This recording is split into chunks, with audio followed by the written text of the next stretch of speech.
Hello everyone, welcome back to the channel guys. आप सभी का स्वागत है कॉमर्स स्पॉटलाइट में। और आज की वीडियो में हम डिस्कस करने वाले हैं अबाउट पेपर वन। आपके सामने लेके आ रही हूँ इंपॉर्टेंट टॉपिक की लिस्ट और आपको बताऊंगी किस तरीके से आपको पेपर में प्रिपेयर करना है पेपर के लिए और कैसे क्वेश्चंस पूछे जाते हैं, कैसे आपको उनको अटेम्प्ट करना है सो दैट आप इस बार जो दिसंबर में एग्जामिनेशन होने वाला है उसको अच्छे तरीके से प्रिपेयर करके अच्छे तरीके से अटेम्प्ट कर पाएं और अपना सिलेक्शन इंश्योर कर लें। आज की वीडियो का मेन मुद्दा यही रहेगा कि आप कैसे सिलेक्शन इंश्योर कर सकते हैं। उसी के बेसिस पे मैं टॉपिक्स आपके लिए फिल्टर करके लेके आई हूँ और एनालाइज करके लेके आई हूँ किस तरीके से क्वेश्चन पूछे गए हैं ओवर द ईयर्स। तो लास्ट 4 ईयर्स का एनालिसिस मैं आपको सामने लेके आई हूँ, 20, 21, 22 और 23। तो अब हमारे पास टाइम कम है, अच्छे से तैयारी करनी है। टॉपिक्स आपको पता लग जाएंगे तो आप अपने अकॉर्डिंग उन टॉपिक्स को कवर कर लेंगे, क्योंकि कोई भी एस्पिरेंट ऐसा नहीं होता जिसको सब कुछ आता है, या ऐसा नहीं होगा किसी को कुछ नहीं आता है। तो आपको कुछ टॉपिक्स आते हैं, कुछ टॉपिक्स पे आपको काम करने की जरूरत है। बट अगर आपको ये पता लग जाए कि किस टॉपिक्स पे काम करने से मुझे फायदा होगा, किस टॉपिक पे काम करने से मेरे सिलेक्शन के चांसेस हाई होंगे, तो वो अगर आप कर लेते हो तो आप सिलेक्शन जरूर से ले लेते हो। तो उसी सारी चीजों को डिस्कस आज की वीडियो में हम करने वाले हैं। फटाफट से शेयर कर दीजिए सभी के साथ एंड सब्सक्राइब कर लीजिए चैनल को, क्योंकि आपके लिए बहुत अमेजिंग कंटेंट भी आने वाला है जो पेपर वन और पेपर टू की आपको तैयारी करवाएगा। मेरा नाम आयुषी है, आपके लिए paper one and paper two commerce की क्लासेस लेती हूँ। तो आप मुझे ज्वाइन कर सकते हैं। शाम को 6 बजे हमारी पेपर टू का टाइम रहता है, सुबह 9 बजे पेपर वन हम करते हैं। ऑल्टरनेट डेज पे आपके लिए क्लासेस रहती है। ठीक है, तो यहाँ पे आप देख सकते हो एक एप्लीकेशन है हमारी चेयरफिट एप्लीकेशन। अगर आपने अभी तक इसको इंस्टॉल नहीं किया है, डाउनलोड नहीं किया है, तो कर लीजिए, क्योंकि यहाँ पे आपके लिए बहुत अमेजिंग चीजें हैं जो आप बेनिफिट ले सकते हैं जिनका, जैसे कि डेली क्विजेस, यूट्यूब क्लासेस की पीडीएफ आपको मिल जाती है जो आपको हेल्प करती है नोट्स बनाने में। साथ ही साथ काउंसलिंग सेशन भी रहते हैं जो आपको हेल्प करते हैं कि किस तरीके से आपको कोई प्रॉब्लम आ रही है तो आप कैसे उसका सोल्यूशन फाइंड आउट कर सकते हैं। बहुत सारी चीजें रहती है। हम ठीक है क्लासेस आपको प्रोवाइड कर रहे हैं, बट इसके साथ साथ आपके भी कुछ डाउट्स होते हैं जो आपको पूछने होते हैं। और जैसे आप पूछ लेते हो तो एक गूगल मीट या जूम मीट के थ्रू हम कनेक्ट करते हैं, जिसके थ्रू आप अपने डाउट्स पूछ सकते हो। और ये चीजें बहुत ज्यादा हेल्पफुल आपके लिए रहती है। तो ये भी आपको एप्लीकेशन के थ्रू एक्सेस हो सकती है। कुछ भी आपको हेल्प चाहिए आप नंबर पे कॉल कर सकते हैं। अगर आप बैचेज में एनरोलमेंट लेना चाहते हैं, आपको लगता है कि कहीं गाइडेंस की जरूरत है, तो आपके लिए बैचेस भी ऑफर किए जाते हैं। तो आप देख सकते हैं, अगर आपको लगता है कि जरूरत है या आप सेल्फ स्टडी कर लोगे तो आप उसके अकॉर्डिंग डिसीजन बना सकते हो। तो ये ऑफरिंग्स हैं जहाँ पे आपको वीडियो कोर्सेज मिल जाते हैं, पीवाई की सोल्यूशन मिल जाते हैं, हैंडबुक्स मिल जाती है, कंप्लीट टेस्ट सीरीज मिल जाती है जो आपको हेल्प करती है paper one and paper two में। अगर आप पेपर टू नहीं लेना चाहते, आपका पेपर टू कॉमर्स नहीं है, कंप्यूटर साइंस है, हिस्ट्री है, सोशियोलॉजी है, पॉलिटिकल साइंस, इकोनॉमिक्स है, होम साइंस है, तो भी आप हमें ज्वाइन कर सकते हैं। ठीक है, हमारे बैचेस रन करते हैं ऐप पे। जो भी आपका पेपर टू है आप ज्वाइन कर सकते हैं। अगर आपका पेपर टू अवेलेबल नहीं है अभी, तो आप केवल पेपर वन के लिए भी जुड़ सकते हैं।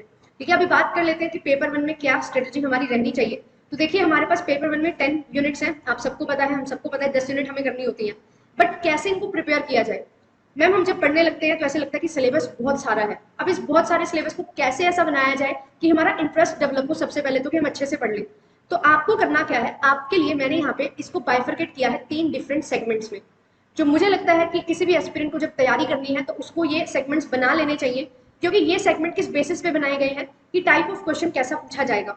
तो मैंने आपके लिए 3 सेगमेंट्स बनाए हैं। फर्स्ट सेगमेंट है जहाँ पे एप्टीट्यूड पोर्शन है, research aptitude, teaching aptitude, communication और आईसीटी। दूसरा एरिया मैंने बनाया है, या सेगमेंट आप बोल सकते हैं, मैंने बनाया है डेटा इंटरप्रिटेशन का, मैथमेटिकल रीजनिंग का और लॉजिकल रीजनिंग का। थर्ड सेगमेंट मैंने बनाया है यहाँ पे people development, environment, higher education and RC का। तो ये 3 सेगमेंट, और मैंने 10 यूनिट्स को इन 3 सेगमेंट्स में डिवाइड किया है। और वेटेज आप देख सकते हैं 40%, 30% और 30% है आउट ऑफ 100%। और यहाँ पे क्यों ये एरेज बनाए गए हैं, उसके पीछे भी एक कारण ये है कि जिस तरीके से आपको प्रिपेयर करना होता है ना एक यूनिट के लिए, वो तरीका इन चारों यूनिट्स में लग जाएगा। यहाँ पे बहुत सारी चीजें फैक्चुअल आपको मिलेगी, बहुत सारी चीजें आपको समझने वाली मिलेंगी, कंसेप्चुअल आपको चीजें मिलेंगी। और कंसेप्चुअल और फैक्चुअल नॉलेज जब आपकी ऐड होगी तो आप इन यूनिट्स को कवर कर सकते हो। रिसर्च एप्टीट्यूड, आप जेआरएफ क्लियर करके रिसर्च करना चाहते हैं, क्या आपके अंदर इतनी क्षमता है कि आप अच्छे से रिसर्च कर पाएंगे? क्या आपको रिसर्च का बेसिक्स पता है? क्या आपको ये पता है कि जब आप रिसर्च करोगे तो क्या क्या चीजें वहां पे यूज होने वाली हैं, कैसे डेटा कलेक्ट करोगे, कैसे रिसर्च प्रोसेस होगी, कितने टाइप की आप रिसर्च कर सकते हो? ये सारी चीजें रिसर्च एप्टीट्यूड में आती है। इसके साथ साथ बहुत चीजें आगे हम टॉपिक वाइज डिस्कस भी करेंगे। देन टीचिंग एप्टीट्यूड, अब आप एक टीचर बनने जा रहे हो तो टीचिंग कैपेबिलिटीज आपके अंदर है, क्या क्या आपको चीजें यूज करनी होंगी जब आप पढ़ा रहे होंगे। ऑनलाइन ऑफलाइन डिफरेंट मीडियम्स है, डिफरेंट टूल्स हैं, डिफरेंट मीडिया हम यूज करते हैं, तो कैसे आप यहाँ पे टीच कर पाओगे अच्छे से। और क्या क्या गवर्नमेंट ने इनिशिएटिव लिए जो आपको हेल्प कर सकते हैं एक टीचर को कि वो अपना जो नॉलेज है वो इम्पार्ट कर सके काफी बच्चों तक। और कम्युनिकेशन में हम क्या बात करते हैं कि जब आप एक टीचर है या एक रिसर्चर है या कोई भी एक पर्सन है, उसको कम्युनिकेशन का नॉलेज होना बहुत ज्यादा जरूरी होता है। तो कम्युनिकेशन किस तरीके से की जाती है, क्या मॉडल्स होते हैं, क्या क्या बैरियर्स आ सकते हैं कम्युनिकेशन करते हुए, हमें क्या क्या ध्यान रखना है, क्या क्या मीडियम का हम यूज कर सकते हैं, वो सारी चीजें कम्युनिकेशन में होती है। और आईसीटी, आज टेक्नोलॉजी इतनी ज्यादा बूम पे आ चुकी है कि अब हमारे पास आईसीटी का यूज करना बहुत ज्यादा जरूरी हो गया है हमारे लिए। अगर आप कोई भी डिवाइस यूज कर रहे हो, आप नॉलेज लेना चाहते हो, आप इंटरनेट के थ्रू पढ़ना चाहते हो, तो वो सब आईसीटी है। आईसीटी की वजह से ये सारी चीजें पॉसिबल हो पाई है। आज मैं आपको पढ़ा पा रही हूँ, ये सिर्फ और सिर्फ आईसीटी की वजह से हुआ है। इंफॉर्मेशन एंड कम्युनिकेशन टेक्नोलॉजी कि क्या क्या कम्युनिकेशन टूल्स होंगे, कैसे आप इंफॉर्मेशन प्रोवाइड करोगे, क्या है ये इंटरनेट की दुनिया, क्या डिवाइसेस यूज होते हैं, किस तरीके से मेमोरी काम करती है, कैसे हम बात करते हैं कि मेरे पास ये एक सॉन्ग है, एक पिक्चर है, इसको स्टोर करना है अपने डिवाइस में, तो कैसे किया जाता है। तो वो सारी चीजें यहाँ पे हम पढ़ते हैं। फिर इसके बाद डेटा इंटरप्रिटेशन, मैथमेटिकल रीजनिंग और लॉजिकल रीजनिंग का मैंने एक एरे बनाया है। इसमें क्या है कि आपको यहाँ पे नंबर से फैमिलियर होना पड़ता है। यहाँ पे रीजनिंग की बात है, क्या आपके अंदर इतनी रीजनिंग है कि आप कोई भी डिसीजन ले सके। तो लॉजिकल रीजनिंग में आपकी रीजनिंग कैपेबिलिटी चेक की जाती है कि कैसे आप फैक्ट्स के बेसिस पे, लॉजिक्स के बेसिस पे बात कर सकते हैं, कैसे लॉजिक्स के को रिलेट करके आप अपने क्वेश्चंस को सॉल्व कर सकते हैं। इसमें लॉजिकल रीजनिंग में इंडियन लॉजिक भी आता है और वेस्टर्न लॉजिक भी आता है। दो पार्ट्स में ये डिवाइडेड है। कैसे हम आर्ग्यूमेंट्स रखते हैं अपने, कैसे प्रेजेंट करते हैं किसी के आगे अपनी बात, और फिर किस तरीके से, किस बेसिस के ऊपर उस चीज को सही या गलत ठहराया जाता है, क्या लॉजिक्स यूज किए जाते हैं, कैसे हम कंक्लूजन तक पहुंचते हैं, वो सारी चीजें। डेटा इंटरप्रिटेशन में आपको कुछ डेटा गिवन है, कैसे आप उसमें से मीनिंगफुल इंफॉर्मेशन डिराइव कर सकते हो, वो सारी चीजें यहाँ पे आती है। मैथमेटिकल रीजनिंग में आपसे पूछा जाता है कि कैसे नंबर्स का यूज करके आप यहाँ पे रीजनिंग लगा सकते हो, कैसे टाइम एंड वर्क के क्वेश्चन, प्रॉफिट एंड लॉस के क्वेश्चन, कैसे अरिथमेटिक टेक्निक का आप यूज कर सकते हैं, किस तरीके से कैलकुलस मेथड्स का हम यूज कर सकते हैं, ये सारी चीजें यहाँ पे रहती है। फिर इसके बाद जो थर्ड एरे है, ये भी क्या है, पूरा कंसेप्चुअल बेस्ड है। जितने कंसेप्ट आपके स्ट्रॉन्ग होंगे उतना ही अच्छा आप सेगमेंट 2 को कवर कर पाएंगे। फिर आता है इसमें सेगमेंट 3, जो क्या है, people development, environment, higher education और रीडिंग कॉम्प्रिहेंशन। इसमें जो टॉपिक्स मैंने यहाँ पे कवर किए हैं वो ये है जो आपको लर्न करने होंगे, जो फैक्ट्स पे बेस्ड है, जो रेक्टिफिकेशन पे बेस्ड है। बेसिकली अगर मैं बात करूं, जितना ज्यादा आप याद कर सकते हो उतना ज्यादा आपको यहाँ पे याद करना है। चीजें समझनी है, समझने से ज्यादा याद करनी है कि कब क्या चीज हुई थी, कैसे हुई थी, कैसे कोई चीज काम करती है, क्यों इस चीज के बाद ये चीज आई थी। वो सारी चीजें लर्न करने वाली चीजें आपको बहुत ज्यादा यहाँ पे मिलेंगी। डेटा आपको स्टैटिक यहाँ पे बहुत ज्यादा मिलेगा, बहुत ज्यादा स्टैटिक डेटा होगा, तो आपको याद बहुत ज्यादा करना पड़ेगा। तो ये दो यूनिट्स ऐसी हैं, अगर आप अच्छे से याद कर सकते हो, याद करने की कैपेसिटी आपकी ज्यादा है, आप चीजों को रट सकते हो, तो ये आपके लिए बहुत ज्यादा इंपॉर्टेंट यूनिट हो जाती है। फिर इसके बाद मैंने आरसी को भी इसी में रखा है। आरसी क्या है, वैसे हम यूजुअली बोलते हैं कि आरसी और डीआई ये दोनों एग्जैक्ट जैसे यूनिट्स हैं, इनकी आप केवल प्रैक्टिस करेंगे तो ये प्रैक्टिस बेस्ड है, प्रैक्टिस करोगे तो हो जाएगा। बट अब जैसे चेंज हो रहा है पैटर्न, तो क्या सिर्फ प्रैक्टिस करना इनफ है, समझना पड़ेगा कि क्यों पूछा जा रहा है कोई चीज। आरसी में आपको पैसेज दिया जाता है, वो पैसेज किससे रिलेटेड होता है, वो करंट सिचुएशन से रिलेटेड हो सकता है, वो हायर एजुकेशन की कोई टॉपिक से रिलेटेड हो सकता है, वो आईसीटी के कोई टॉपिक से रिलेटेड हो सकता है, वो पीपल डेवलपमेंट एनवायरनमेंट के कोई टॉपिक से रिलेटेड हो सकता है, रिसर्च के, टीचिंग के, कुछ भी चीज से रिलेटेड वो टॉपिक हो सकता है। तो आपको जो यूनिट्स आपको दी गई है, इनका वाई क्लियर होना चाहिए कि why these units are being asked from me in paper 1 of UGC NET examination. हम असिस्टेंट प्रोफेसर बनने के लिए एग्जामिनेशन दे रहे हैं, बट क्यों ये जर्नल पेपर हमें देना पड़ता है, क्या इसके पीछे रीजन है? इसके पीछे ये रीजन ये है कि आप असिस्टेंट प्रोफेसर बन रहे हो, आप यूथ को ट्रेन कर रहे हो, आने वाले टाइम में करोगे, उनको गाइड करोगे, तो क्या आपके अंदर ये कैपेबिलिटीज हैं कि आप उनको हर तरीके से गाइडेंस प्रोवाइड कर सको, कि आपके पास जनरल नॉलेज है सारी चीजों के रिलेटेड, कि आप आगे आने वाली जनरेशन को और अच्छे से गाइड कर सके। इसीलिए जर्नल पेपर यहाँ पे रखा गया है, इसकी थीम हमें समझनी है। अब जब समझ जाओगे क्यों हमें ये चीज पढ़नी है, अब क्या पढ़ना है, वो आपके लिए बहुत ज्यादा ईजी हो जाएगा। अब हमने ये समझ लिया कि ये यूनिट्स हमें पढ़नी है, अब क्या क्या टॉपिक्स हमें कवर करने हैं वन बाय वन देखेंगे। और ये टॉपिक्स मैंने 2020 से लेकर 2023 तक जो टॉपिक्स पूछे गए हैं उनके बेसिस पे फिल्टर आउट किए हैं। सेगमेंट 1 में टीचिंग एप्टीट्यूड यूनिट नंबर 1 है। सबसे पहला टॉपिक आता है डायरेक्ट और इनडायरेक्ट टीचिंग से।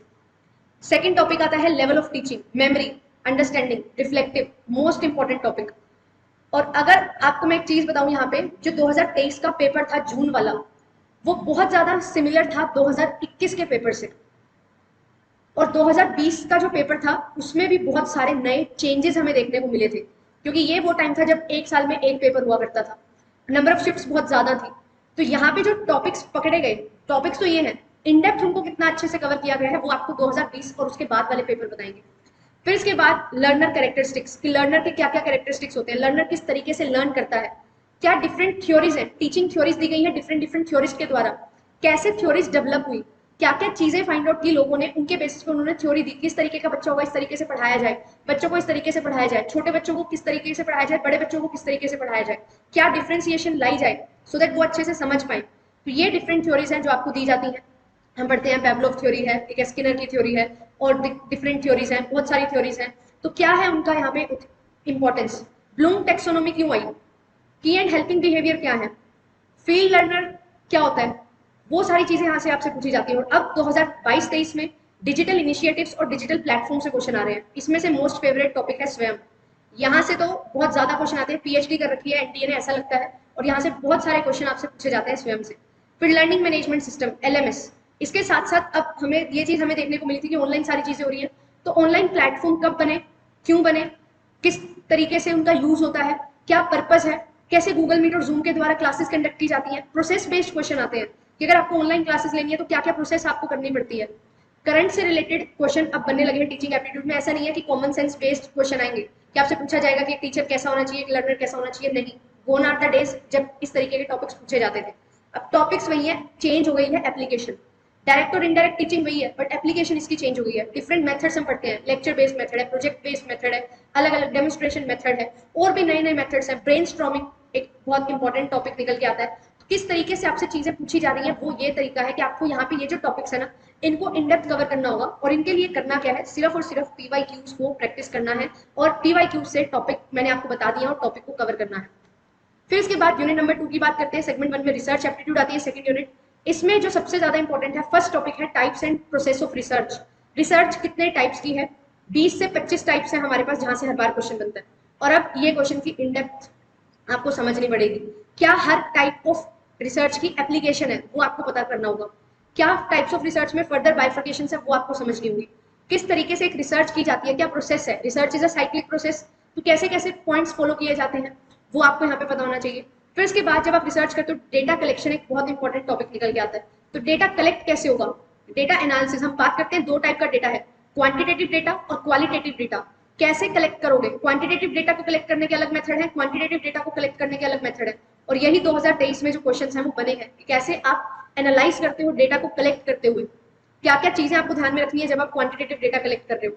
देन आपको पूछा जाता है आपसे सैम्पलिंग वाला पॉइंट टॉपिक, कि सैम्पलिंग कैसे होगी, किस तरीके से की जाती है, क्या डिफरेंट टाइप्स है सैम्पलिंग के, probabilistic, non probabilistic, random, non random sampling, किसमें कब क्या यूज होगा, कब रैंडम सैम्पलिंग यूज होगी, कब नॉन रैंडम सैम्पलिंग यूज होगी, क्या इनके टाइप्स हैं, कौन सा टाइप किससे कितनी तरीके से अलग है, किस लेवल से यहाँ पे डिफरेंशिएशन है, ये पूछा जाता है। Third topic and the most important topic जो 2021 में स्टार्ट हुआ था, और ये हमेशा ही चलता आ रहा है।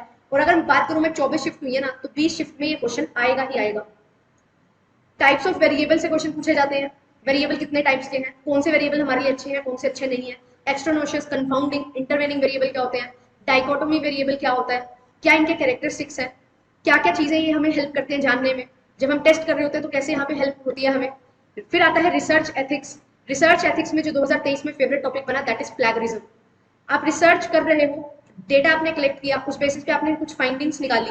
अब वो फाइंडिंग्स को आप जब दिखा रहे हो तो वो बिल्कुल ट्रू होनी चाहिए, ट्रू एंड फेयर होनी चाहिए, उसमें आपने कुछ गड़बड़ तो नहीं की। रिसर्च एथिक्स, आपने किसी और का डेटा चुरा के तो नहीं यूज कर लिया, आपने जो एज इट इज चीजें थी उन्हीं को तो नहीं चूज कर लिया, ये सारी चीजें यहाँ पे आती हैं। प्लैगरिज्म यहाँ पे फिर हम देखते हैं कि प्लैगरिज्म क्या होता है, साहित्यिक चोरी, कि आपने किसी और का डेटा यूज कर लिया, खुद का डेटा यूज कर लिया, तो आपकी रिसर्च वैलिड है या नहीं है। हाइपोथेसिस टेस्टिंग और एरर से क्वेश्चन बनते हैं। मीटिंग्स और रेफरेंस स्टाइल से फिर यहाँ पे क्वेश्चन बनते हैं। हाइपोथेसिस टेस्टिंग और एरर्स में हम क्या पढ़ते हैं, टाइप 1 टाइप 2 एरर। जब आपने डेटा जो कलेक्ट किया उसके बेसिस पे जो ऑब्जर्वेशन निकाली और जो हमारे पास क्रिटिकल वैल्यूज होती है उनमें क्या डिफरेंस आ रहा है, वन साइडेड है, टू साइडेड है एरर्स, कितने टाइप की एरर है, what is P value, what is critical value, what is different types of error, ये सारी चीजें आपसे पूछी जाती हैं। जब हम बात करते हैं नॉर्मल डिस्ट्रीब्यूशन की, तो हम देखते हैं रिजेक्शन रीजन और एक्सेप्टेंस रीजन। तो ये रिजेक्शन रीजन और एक्सेप्टेंस रीजन क्या है, कौन सा टाइप ऑफ टेस्ट यूज किया जाएगा, पैरामीट्रिक टेस्ट यूज करें या नॉन पैरामीट्रिक टेस्ट यूज करें, पैरामीट्रिक में कौन सा टाइप ऑफ टेस्ट यूज करें, नॉन पैरामीट्रिक में कौन सा टाइप ऑफ टेस्ट यूज करें, क्या कैरेक्टरिस्टिक्स है हमारे सैंपल के, क्या हमारा सैंपल पॉपुलेशन से मैच कर रहा है या नहीं कर रहा है। फिर उसके बाद आता है meetings and differencing styles. Different meetings होती हैं, सेमिनार होते हैं, वर्कशॉप्स होती हैं, ठीक है, वेबिनार्स होते हैं। तो ये जो डिफरेंट टाइप्स हैं, सिंपोजियम है, डिफरेंट डिफरेंट टाइप्स की मीटिंग क्यों कंडक्ट की जाती है। देन इसके बाद आता है कोर्स पॉइंट जो है रेफरेंसिंग स्टाइल। ये टॉपिक बहुत ज्यादा इंपॉर्टेंट है, कितने तरीके के रेफरेंसिंग स्टाइल है, एपीए क्या है, एमएलए क्या है, हार्वर्ड स्टाइल क्या है, किस तरीके से आप रेफरेंस करते हो, क्यों रेफरेंस करना जरूरी है, ये सारी चीजें, किस पर्टिकुलर डिसिप्लिन में कौन सा रेफरेंसिंग स्टाइल होगा, ये सारी चीजें आपसे पूछी जाती हैं। ये है रिसर्च टॉपिक के इंपॉर्टेंट टॉपिक्स रिसर्च एप्टीट्यूड के। इनको अगर आप कर लेते हो, अगेन वही बोलूंगी PYQs ही लगाने हैं, PYQs लगाते लगाते आपको ये टॉपिक की क्लैरिटी लेते हुए चलनी है। फिर इसके बाद आता है कम्युनिकेशन। ये बहुत डायनामिक यूनिट है। सिलेबस में सिर्फ 5 स्टेप्स दिए हुए हैं, 5 पॉइंट्स दिए हुए हैं कि ये 5 पॉइंट्स आपको करने हैं और आपका कम्युनिकेशन खत्म। बट है तो ये पॉइंट्स यही, बट क्या टाइप ऑफ क्वेश्चन पूछे जा रहे हैं वो इंपॉर्टेंट है। मॉडल से क्वेश्चन आएगा, SMCR मॉडल है, ट्रांजेक्शनल मॉडल है, इंटरपर्सनल मॉडल है, कौन सा मॉडल आप यूज कर रहे हो, ठीक है। Wave and Shannon and Weaver model है। टाइप्स ऑफ कम्युनिकेशन क्या है, फॉर्मल, इनफॉर्मल, पब्लिक कम्युनिकेशन, ठीक है, ग्रेपेवाइन कम्युनिकेशन, यहाँ से क्वेश्चन बनते हैं। अब बैरियर क्या क्या है कम्युनिकेशन से रिलेटेड, तो डिफरेंट टाइप्स के बैरियर, सिमेंटिक बैरियर आपसे पूछे जाते हैं, फिजिकल बैरियर आपसे पूछे जाते हैं, ऑक्यूपेशनल बैरियर पूछे जाते हैं, साइकोलॉजिकल बैरियर आपसे पूछे जाते हैं, and there are different types of barrier जो आपसे पूछे जाते हैं। तो ये बैरियर्स कौन से टाइप का होगा, एक पर्टिकुलर स्टूडेंट को समझ नहीं पा रहा है जो टीचर उसको पढ़ा रहा है, क्या बैरियर आ रहा है, वो क्यों नहीं समझ पा रहा है, उसके पीछे लॉजिक दिया जाएगा। अगर उसकी साइकोलॉजी से रिलेटेड है तो साइकोलॉजिकल बैरियर, अगर उसको लगता है कि मेरे से मैथ नहीं होगी और वो फिर मैथ की क्लास अटेंड कर रहा है और उसको समझ नहीं आ रहा, तो उसका ये साइकोलॉजिकल बैरियर है, क्योंकि अपने मन में उसने बिठा लिया है मुझे ये यूनिट नहीं आएगी। तो ये बैरियर्स होते हैं, डिफरेंट टाइप के बैरियर्स होते हैं जो हम कवर करते हैं, मैकेनिकल बैरियर्स होते हैं। फिर उसके बाद इफेक्टिव क्लासरूम कम्युनिकेशन। अब आप एक टीचर हो, आप क्लास में कम्युनिकेट कर रहे हो, तो आपने जो बात बोली वो बच्चों को कितनी समझ आई, क्या वो इफेक्टिवली आपकी बात बच्चों तक पहुंच पाई है, क्या क्लासरूम कम्युनिकेशन एक सक्सेसफुल क्लासरूम कम्युनिकेशन हो पाई है, क्या क्या मीडिया हम यूज करते हैं, मास मीडिया यहाँ पे बहुत यूज किया जाता है, ठीक है। जब आप एक मैसेज को बहुत वाइडर ऑडियंस तक देते हो तो उसको हम मास मीडिया के थ्रू देते हैं, तो मास मीडिया से यहाँ पे क्वेश्चन बनते हैं। Fourth media and cold media, ये पूछा गया 2022-23 में, और ये एक बहुत इंपॉर्टेंट टॉपिक निकल के आया। वोट मीडिया और कोल्ड मीडिया क्या है, कब किस तरीके से यूज होता है। हम यूज करते हैं डिफरेंट सोशल वेबसाइट्स का, वो किस में आती हैं, हम न्यूज़पेपर का यूज करते हैं, वो किस मीडियम में आता है, ठीक है। हम टेलीग्राफ का यूज करते थे, वो किस मीडियम में आता था। कम्युनिकेशन में हम टाइप्स ऑफ कम्युनिकेशन पढ़ते हैं, सिंक्रोनस और एसिंक्रोनस कम्युनिकेशन, ये क्या चीज है, ठीक है। ये सारी चीजें आपसे पूछी जाती हैं। फिर इसके बाद आईसीटी में क्या पूछा जाता है, सबसे पहला और basic topic types of memory, RAM, ROM, primary, secondary, tertiary memory क्या है, हार्ड डिस्क क्या है, ये सारी चीजें, टेप ड्राइव क्या है, मेमोरी मेजरमेंट यूनिट्स क्या है, हर्ट्स है, गीगाबाइट, किलोबाइट, मेगाबाइट, ये सारी चीजें आपसे पूछी जाती हैं। और सिर्फ ऐसा नहीं है कि 2 से 3 ही पूछी जाएंगी, जॉब बाइट तक हम पहुंच चुके हैं, तो जॉब बाइट तक आपसे पूछा जाता है, कितना इनका कन्वर्जन होता है वो आपसे पूछा जाता है, एक बाइट में कितने बिट्स हैं ये आपसे पूछा जाएगा, 8 बिट्स हैं। एक निबल में कितने बिट्स होते हैं, 4 बिट्स होते हैं। बाइट और बिट में क्या फर्क है, ठीक है, किलोबाइट और किलोबाइट्स, किलोबिट, इसमें क्या फर्क है। प्रोटोकॉल्स और फाइल फॉर्मेट्स आपसे पूछे जाते हैं, फाइल फॉर्मेट्स तो बहुत ज्यादा इंपॉर्टेंट है। डॉट पीएनजी किसका फाइल फॉर्मेट है, इमेज का। डॉट जेपीजी किसका फाइल फॉर्मेट है, इमेज का। Dot MKV video file format है, MP4 वीडियो फाइल फॉर्मेट है। इस तरीके से आपसे पूछे जाते हैं, MP3 ऑडियो फाइल फॉर्मेट है। तो ये सारी चीजें हैं जो आपसे पूछी जाती हैं फाइल फॉर्मेट्स में, और मैथ्स का कॉलम में क्वेश्चन बहुत ज्यादा पूछा जाता है। प्रोटोकॉल्स क्या है, SMTP क्या है, पोप प्रोटोकॉल क्या है, ठीक है, ये सारी चीजें यहाँ पे आती हैं। टाइप्स ऑफ मालवेयर अटैक, ठीक है, मेलवेयर अटैक्स होते हैं, ठीक है, साइबर सिक्योरिटी हम पढ़ते हैं, तो उसमें ये चीज आपसे पूछी जाती है। ट्रोजन हॉर्स क्या है, ठीक है, रैंसमवेयर अटैक क्या है, डिनाइल ऑफ सर्विसेज अटैक क्या है, distributed denial of services attack क्या है, स्पैमिंग क्या है, फिशिंग क्या है, स्मिशिंग क्या है, ये सारी चीजें यहाँ पे टाइप्स ऑफ मेलवेयर अटैक्स में कवर होती हैं। Number system, input output devices, यहाँ पे आपसे डिवाइसेस पूछी जाती है, इनपुट आउटपुट तो पूछी जाती है, पेरिफेरल डिवाइसेस पूछी जाती है। पेरिफेरल डिवाइसेस में हम क्या पढ़ते हैं, जो इनपुट आउटपुट दोनों का काम करती हैं। नंबर सिस्टम में यहाँ पे आपसे पूछा जाता है, ठीक है, नंबर सिस्टम के न्यूमेरिकल सब आपसे पूछे जाने लगे हैं। न्यूमेरिकल्स कैसे, आपको वैल्यू दी जाती है, P है, Q है, आपको P प्लस Q की वैल्यू निकालनी है, तो कैसे निकालोगे, तो कैसे इंटरसेक्शन होता है, कैसे यूनियन होता है नंबर सिस्टम में, वो आपको पता होना चाहिए। पहले नंबर सिस्टम में आपसे पूछा जाता था कि बाइनरी है, हेक्साडेसिमल है, डेसिमल है या ऑक्टल है, बट अब इस तरीके से क्वेश्चन बन रहे हैं। मेमोरी सिस्टम से पहले पूछा जाता था कि यहाँ पे कितनी कैपेसिटी होती है, क्या प्राइमरी है, कौन सी मेमोरी सेकेंडरी है, कौन सी वोलेटाइल है, कौन सी नॉन वोलेटाइल है, बट अब आपको क्वेश्चन दिया जाता है कि मेरे पास एक डिवाइस है जिसमें मेमोरी 4 GB की है, मुझे सॉन्ग्स रिकॉर्ड करने हैं, एक सॉन्ग 100 KB का है, तो बताइए कितने सॉन्ग्स रिकॉर्ड कर पाऊंगी। तो ये टाइप ऑफ क्वेश्चन आपसे पूछे जाने लगे हैं। और 2023 में एक और नया टॉपिक वेब जनरेशन निकल के आया है। वेब जनरेशन किस तरीके से, कि क्या क्या जनरेशन यूज होते हैं, हम W 1.0, 2.0, 3.0 तक पहुंच गए हैं। किस जनरेशन में किस टाइप के मीडिया यूज होते हैं, ट्विटर कहाँ पे यूज होता है, ठीक है, फेसबुक किस वेब जनरेशन में कवर होता है, स्नैपचैट किस वेब जनरेशन में कवर होता है। तो ये जो हमारे पास सोशल मीडिया है, उसमें जो सोशल प्लेटफॉर्म्स हमारे पास हैं, वो किस में आते हैं, ठीक है, वो आपसे पूछे जाते हैं। मेटा किस में आएगा, व्हाट्सएप किस में आएगा, ट्विटर किस में आएगा, तो ये सारी चीजें, ई कॉमर्स वेबसाइट है हमारे पास इतनी सारी, वो किस वेब जनरेशन में होना स्टार्ट हुई है, तो ये सारी चीजें आपसे पूछी जाती हैं। फिर इसके बाद सेगमेंट 2 की बात करते हैं, जो किससे रिलेटेड है, मैथमेटिकल रीजनिंग, लॉजिकल रीजनिंग और डीआई से। यहाँ पे चीजें कंसेप्चुअल चलती हैं, ठीक है, फैक्ट्स यहाँ पे कुछ नहीं है, चीजें आपको याद करनी होंगी, कंसेप्ट समझने होंगे, तो आप इस जो सेगमेंट को अच्छे से कर पाओगे। और इसमें दूसरी चीज जो आपको हेल्प करती है दैट इज प्रैक्टिस। सिर्फ प्रैक्टिस करने से कुछ नहीं होगा, बट कंसेप्ट के बाद प्रैक्टिस करोगे तो बहुत कुछ होगा। तो मैथमेटिकल रीजनिंग में एवरेज परसेंटेज रेशियो ये तो करना ही करना है, प्रॉफिट एंड लॉस परसेंटेज की application, time and work, speed time और डिस्टेंस रेशियो की एप्लीकेशन, एज एवरेज की application, simple interest compound interest ratio और एवरेज और परसेंटेज की एप्लीकेशन। फिर इसके बाद ये टॉपिक्स तो है कॉमन टॉपिक जो हर बार पूछे जाते हैं। नए टॉपिक्स ऐड होते हैं 2022-23 में, वो क्या है, एल्जेब्रिक आइडेंटिटी से क्वेश्चन पूछे जाते हैं, मेजरमेंट और मेन्यूसरेशन और हाइट एंड डिस्टेंस से क्वेश्चन पूछे जाते हैं, ठीक है, हाइट एंड डिस्टेंस वाले राइट एंगल ट्रायंगल बना के आपको क्वेश्चन को सॉल्व करना है।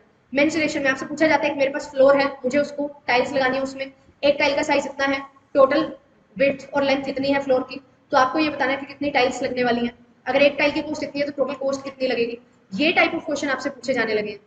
एक चीज है उसको मेल्ट करके दूसरी शेप बना दी उसकी, तो किस तरीके से डायमेंशन है जो निकलेंगी, वो आपसे पूछा जाता है। फिर इसके बाद लॉजिकल रीजनिंग आती है। लॉजिकल रीजनिंग में क्या है, ब्लड रिलेशन वाला टॉपिक, डायरेक्शन सेंस वाला टॉपिक, ये आपसे पूछा जाता है। और ये दो ऐसे टॉपिक हैं जो 110% आने ही आने हैं, इनको नहीं कोई रोक सकता। स्केयर ऑफ अपोजिशन, मैं बात कर रही थी वेस्टर्न लॉजिक और इंडियन लॉजिक की, तो वेस्टर्न लॉजिक में स्केयर ऑफ अपोजिशन, सिलोजिज्म में पढ़ते हैं, फैलेसी पढ़ते हैं। फिर इसी तरीके से इंडियन लॉजिक में भी सारी चीजें पढ़ी जाती हैं। इंडियन लॉजिक की जो फैलेसी होती है उसको हम हेतवाभास बोलते हैं, ठीक है। तो यहाँ से हमें देखना है कि इंडियन लॉजिक में किस तरीके से चीजें चलती थी, कैसे हमारे पास डिफरेंट डिफरेंट स्कूल्स थे जिन्होंने अपने अपने थॉट्स दिए, स्कूल ऑफ थॉट्स हम पढ़ते हैं यहाँ पे डिफरेंट, उन सारी चीजों में किस पर्टिकुलर ऋषि ने क्या काम किया है, उन्होंने किस चीज पे काम किया है, वो यहाँ पे आता है। फिर इसके बाद 2023 में जो एक टॉपिक एंटर होता है दैट इज इमीडिएट इन्फ्रेंस। ये जो इमीडिएट इन्फ्रेंस है ये वेस्टर्न लॉजिक से ही डिराइव हुआ है। स्केयर ऑफ अपोजिशन के जो रूल्स आप पढ़ते हो वही रूल्स की एप्लीकेशन इमीडिएट इन्फ्रेंस है। सिलोजिज्म के जो रूल्स हैं वही रूल्स की जो इंटरप्रिटेशन है वो इमीडिएट इन्फ्रेंस है। अगर आपने ये दो अच्छे से टॉपिक कर लिए तो इन्हीं को अप्लाई करके इमीडिएट इन्फ्रेंस बनता है। फिर इसके बाद आती है unit that is data interpretation. तो इसके लिए अब यहाँ पे होता है कि प्रैक्टिस कर लो हो जाएगा, बट अब हमें समझनी होंगी चीजें, 2023 इस चीज का प्रूफ है। अरिथमेटिक टेक्निक्स आनी चाहिए, average percentage ratio fraction, calculation पे कमांड होनी चाहिए, अगर कैलकुलेशन पे कमांड नहीं है बहुत ज्यादा टाइम वेस्ट कर दोगे। अप्रोक्सीमेशन टेक्निक का यूज आना चाहिए करना, अगर ये नहीं आता तो डीआई सॉल्व नहीं हो पाएगा।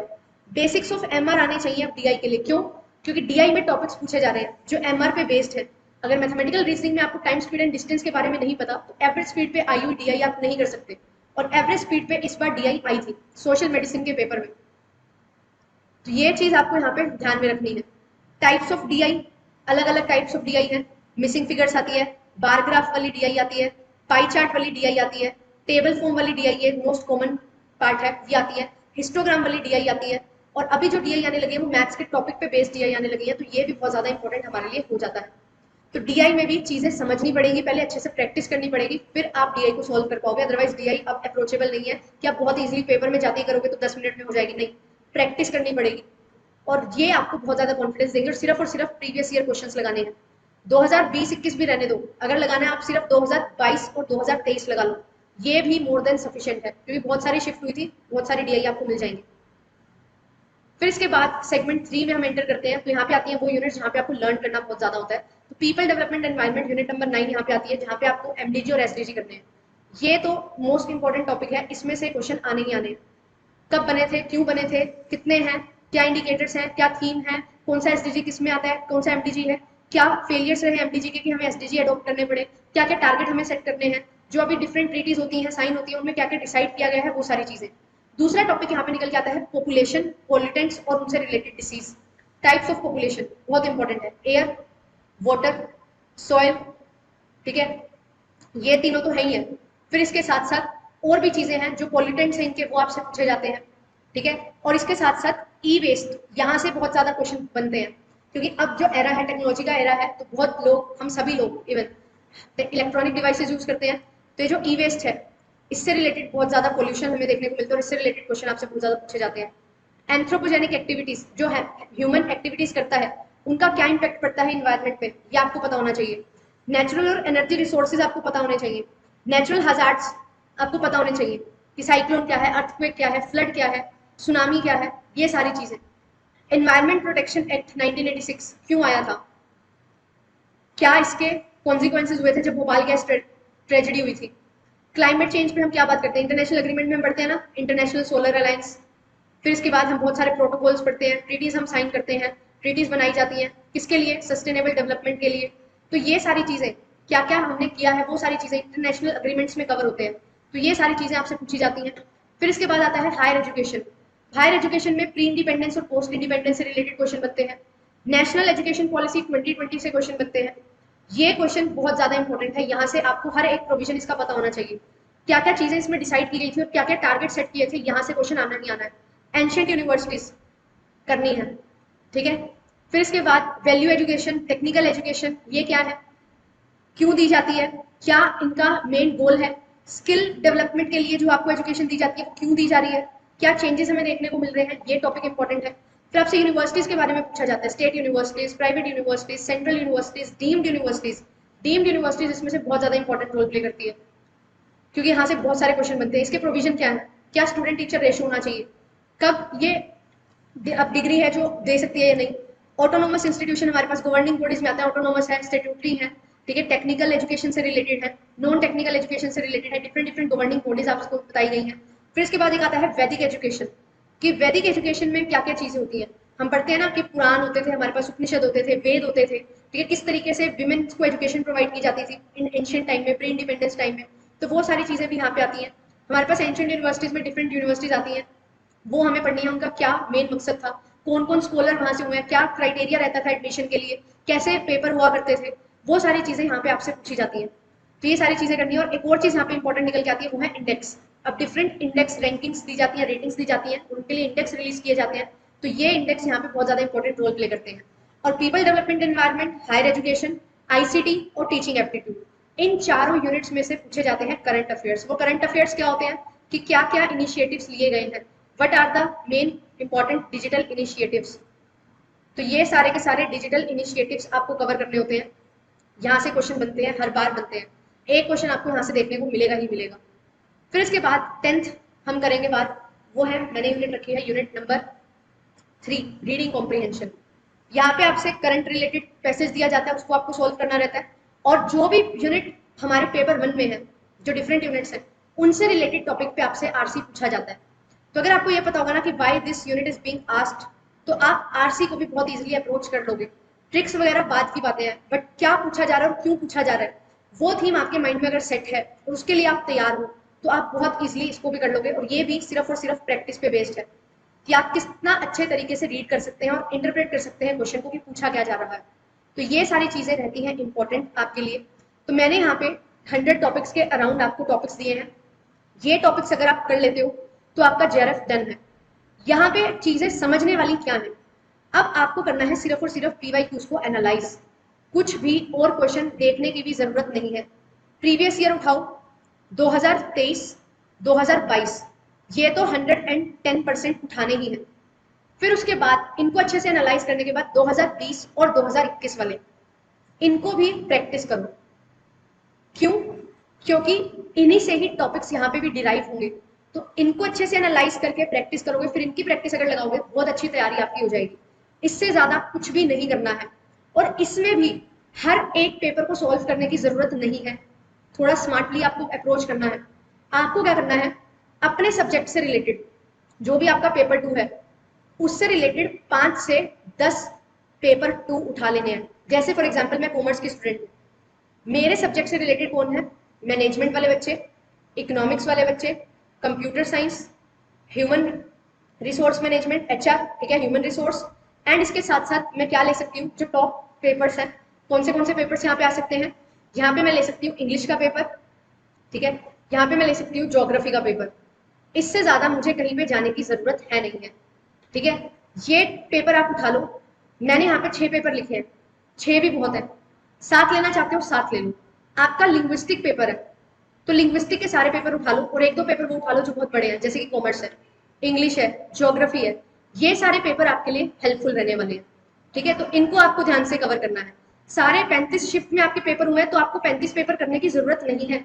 टॉपिक्स मैंने आपके लिए फिल्टर कर दिए हैं, आपको अब सिर्फ वो पेपर उठाने हैं जो मैंने आपको ये 5 से 7 बताए हैं, ताकि आप अच्छे तरीके से उनको अप्रोच करके अच्छे तरीके से समझ के टॉपिक को अच्छे तरीके से कवर कर सको। और जो क्वेश्चन आपका बनेगा ना, वो इन्हीं पेपर के अराउंड आपका बनने वाला है। लास्ट 4 ईयर्स के पेपर आप उठाओगे, अलग अलग शिफ्ट भी होती है, तो उसमें आपको बहुत सारे पेपर्स यहाँ पे मिल जाएंगे। लगभग 30 से 40 पेपर हो जाएंगे आपके पास, जो आपको बहुत अच्छे से करने हैं और वही बहुत अच्छे से करके आपको प्रैक्टिस करनी है। बट येस, आरसी और डीआई वो सभी के सभी पेपर्स का लगाओ, मैथ्स के क्वेश्चन सभी पेपर्स के लगा लो। बाकी जो और पेपर्स हैं उन पे आप रिस्ट्रिक्ट हो सकते हो, क्योंकि पेपर 2 का इन्फ्लुएंस पेपर 1 पे आता है। ये मैं डे 1 से बोलती आ रही हूँ, क्योंकि ये चीज मैंने फील की है। 2021 में पेपर दिया था, 2022 में पेपर दिया था, दोनों बार पेपर 2 ने मुझे हेल्प किया पेपर 1 में कहीं ना कहीं 3 से 4 क्वेश्चन सही करने में। अगर आपके पेपर 2 में रिसर्च आ रही है ना, तो आप मान के चलो कि पेपर 2 वाली रिसर्च ही आपसे पेपर 1 में भी पूछी जाएगी, लेवल उतना ही आपसे पूछा जाएगा। ठीक है, तो यही चीजें हैं जो आपको ध्यान में रखनी है। तो ये सारी चीजें आपको कवर करनी है। ठीक है, 30 से 40 पेपर आपको मिल जाएंगे, these are more than sufficient, इससे ज्यादा करने की जरूरत नहीं है। फिर इसके बाद आपको क्या करना है, मैंने एनालाइज करवाए थे पेपर्स जब हुए थे जून वाले, चैनल पे वीडियोस हैं, टाइम है तो देख लेना, अदरवाइज मैंने यहाँ पे भी एनालिसिस कर दिया है।